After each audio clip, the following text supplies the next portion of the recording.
É, pessoal, vou mostrar pra vocês aqui, ó, como é que ficou fixado os alto-falantes, ó. Tá vendo? Agora eu vou ter que tirar toda essa parte aqui, entendeu? Pra mim dar o acabamento em volta. E depois aplicar o tecido aqui em volta para modelar os alto-falantes.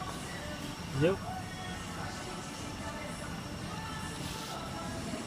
Para deixar os dois lados igual, não idêntico, assim igual na fábrica, né? Mas demorei mais ou menos umas 2 horas só para modelar esses alto-falantes, para deixar eles certinho, quase iguais dos dois lados, entendeu?